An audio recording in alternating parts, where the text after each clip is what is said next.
오늘은 사무엘상 4장 1절에서 11절까지 말씀입니다.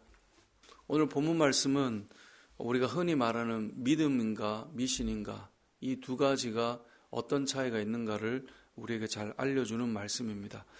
다 같이 교회를 다니고 있는데 한 사람은 신앙생활을 하고 있고 또 다른 한 사람은 신앙생활을 하는 것 같지만 실상은 미신을 가진 종교생활을 하고 있는 어떤 그런 차이가 있을 수 있거든요.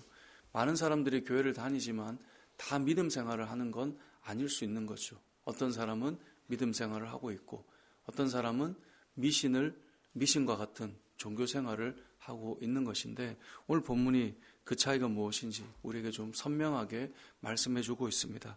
오늘 본문 1절을 보면 블레셋과 이스라엘이 전쟁을 했는데요. 이스라엘이 패배하게 됩니다. 무려 4,000명의 군사를 이스라엘 백성들이 잃게 되죠. 전쟁에서 패배하고 나니까 이들이 제일 먼저 생각하는 것은 왜 우리가 패했을까? 하나님께서는 왜 우리를 패하게 하셨을까?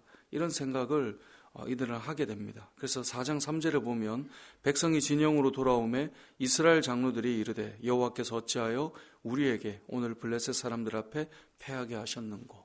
자, 이 질문을 던졌다면 그 다음은 우리는 하나님의 뜻이 무엇인지 듣는 방향으로 가야 되겠죠. 왜 지게 하셨을까? 왜 진 것일까?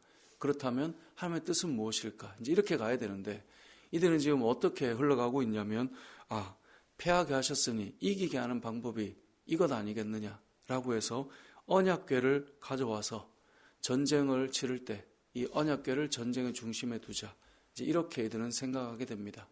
언약궤는 하나님의 임재를 상징하는 그런 상징성이 있죠. 그러다 보니 이들이 그런 생각을 했던 것 같습니다. 언약궤가 있으면 이기게 될 거야. 그래서 오늘 이들이 표현했던 표현 그대로를 이 3절 하반절에 보니까요. 그것으로 우리 원수들의 손에서 구원하게 하자. 그거 가져와서 우리를 원수들의 손에서 승리하게 하자. 이 말이에요. 그러니까 언약궤가 있으면 이긴다는 거예요. 하나님께서 왜 패배하게 하셨는지, 우리가 이 전쟁에 패배한 이유가 무엇인지 이런 것을 묻는 것 같지만 실상은 이들은 승리를 위해 이것만 있으면 된다라고 생각하고 있는 것이죠. 이게 요즘 우리에게로 적용해 보면 마치 부적과 같이 느껴지지 않습니까? 요것만 붙여놓으면 우리가 이길 수 있어. 예전에 어떤 분이 그 영화인가 드라마인가에 보면 이 성경책에 부적을 끼워놓은 그런 묘한 장면도 이제 본 적이 있는데 그냥 부적을 어디에 갖다 놓으면 되는 것처럼 그렇게 하는 거죠. 이걸 좀 더 기독교화 시켜놓으면 십자가 목걸이를 걸고 다니면 나에게 위험한 일은 안 생길 거야. 그래서 한때 우리 이 기독교 안에 신앙에 좀 이 잘못되어 있던 부분이 어떤 십자가가 우상의 상징물이 되는 거죠. 그게 마치 나를 보호해주는 부적과 같이 느껴지는 거예요.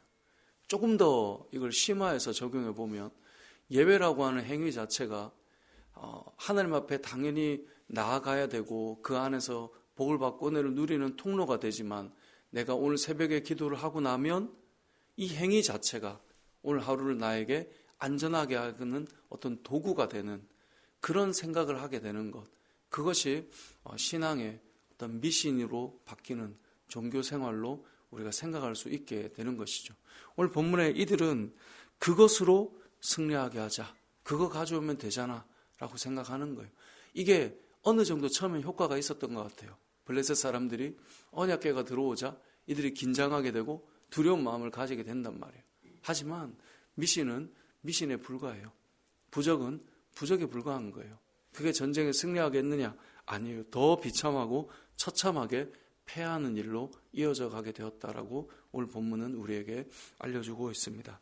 우리가 신앙생활을 하면서 우리에게도 이런 일이 일어나지 않도록 우리는 진지하게 우리의 믿음의 생활을 잘 점검해 볼 수 있어야 합니다. 내가 한 무언가가 있으면 그 자체가 나를 돕는 것이 아니란 말이죠. 그래서 신앙생활을 할 때, 믿음 생활을 할 때 여러분들에게 많이 말씀드렸던 것이 여러분 믿음은 막연하게 잘 될 거다라고 하는 어떤 긍정적인 마인드가 아니에요. 믿음은 내가 긍정적으로 뭔가 잘 될 거야 라고 믿는 그런 상황이 아니라 믿음에는 항상 뭐가 필요하다 그랬죠? 믿음에는 대상이 필요하다 그랬어요. 여러분, 믿는다라고 하는 것은 여러분, 사람도요, 내가 믿는다 이렇게 말하려면 대상이 필요한 거예요. 내가 저 사람을 믿는다. 여러분, 신앙생활을 하려면 내가 믿는다는 말을 쓰려면 대상이 필요한데요. 그것이 하나님이신가? 아니면 어떤 사람인가? 아니면 막연한 어떤 신뢰인가? 이걸 잘 생각해 봐야 돼요.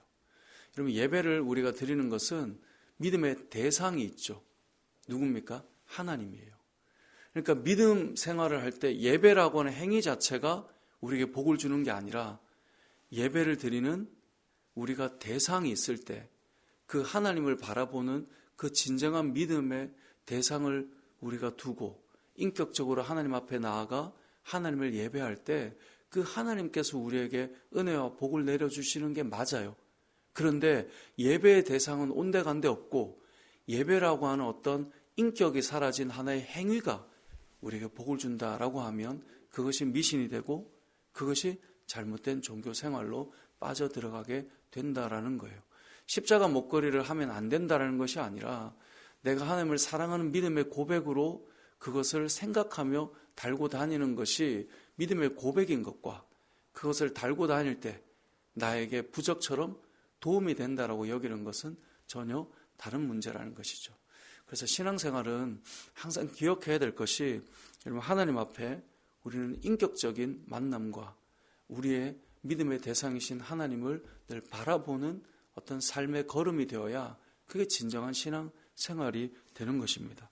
오늘 본문을 잘 보세요. 3절에 이 언약궤에 대해서 이들의 생각 속에 인격적인 하나님이 들어있나요? 그렇지 않단 말이에요.